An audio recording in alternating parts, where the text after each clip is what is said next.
प्रधानमंत्री नरेंद्र मोदी 70 साल के हो गए हैं। उनके बारे में कहा जाता है कि वो किसी भी काम को करने से पहले एक लक्ष्य निर्धारित करते हैं। देश के लोगों को उनसे काफी उम्मीदें हैं। आर्थिक तौर पर देश की तस्वीर बदलने के लिए उन्होंने एक लकीर खींची है। जब पहली बार नरेंद्र मोदी 2014 में देश के प्रधानमंत्री बने तो उन्होंने स्वच्छ भारत मिशन और हर परिवार को बैंकिंग सिस्टम से जोड़ने का नारा दिया था। उस समय उनकी ये योजना एक सपना भर था, लेकिन पीएम मोदी ने इसे अंजाम तक पहुंचाया। अब पीएम मोदी ने न्यू इंडिया बनाने के लिए कुछ लक्ष्य निर्धारित किए हैं जो आज सपने जैसे लगते हैं, लेकिन अगर ये सपने सच हो गए तो देश की तस्वीर बदल सकते हैं। कोरोना संकट के बीच पीएम मोदी ने आत्मनिर्भर भारत का नारा दिया है। इसे अंजाम तक पहुंचाने के लिए 20 लाख करोड़ रुपए के आर्थिक पैकेज का ऐलान भी किया गया। ये आर्थिक पैकेज देश की जीडीपी का 10% था। आत्मनिर्भर भारत योजना का मकसद है कि भारत की जरूरत का हर सामान भारत में ही तैयार हो। इससे भारत की अर्थव्यवस्था को चौतरफा फायदा होगा। घरेलू उद्योग आगे बढ़ेंगे, नए रोजगार पैदा होंगे, दूसरे देशों पर भारत की निर्भरता कम होगी।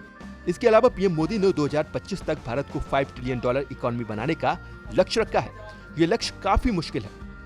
अभी भारत की इकोनॉमी का आकार $3 ट्रिलियन के करीब है। भारत को अगले 5 साल में $5 ट्रिलियन बनने के लिए 10% की दर से आर्थिक तरक्की करनी होगी।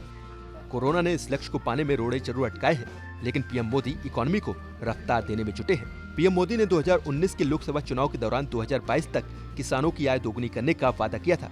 पीएम मोदी बखूबी जानते हैं कि देश की आर्थिक तरक्की के लिए किसानों की कमाई बढ़ाना बेहद जरूरी है। इसकी एक वजह यह भी है कि देश की 65% जनता कृषि पर निर्भर है। 2014 से ही पीएम मोदी ने किसानों की बेहतरी पर फोकस किया है। पीएम मोदी ने किसानों के ऊपर दिल खोलकर खर्च किया है।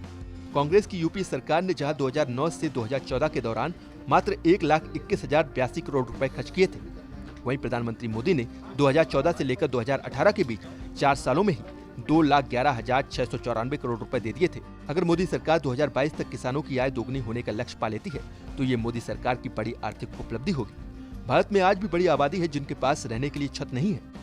पीएम मोदी ने 2022 तक देश के सभी लोगों को घर का वादा किया है। नवंबर 2016 में पीएम आवास योजना को लॉन्च किया गया था। पीएम आवास योजना के तहत हर लाभार्थी को 1,20,000 रुपए का कुल अनुदान मिलता है। इसमें केंद्र और राज्य के बीच 60 और 40 का साझा अनुपात रहता है।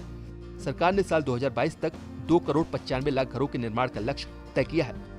पीएम आवास योजना का फायदा ग्रामीण इलाकों में लोगों को खूब मिल रहा है।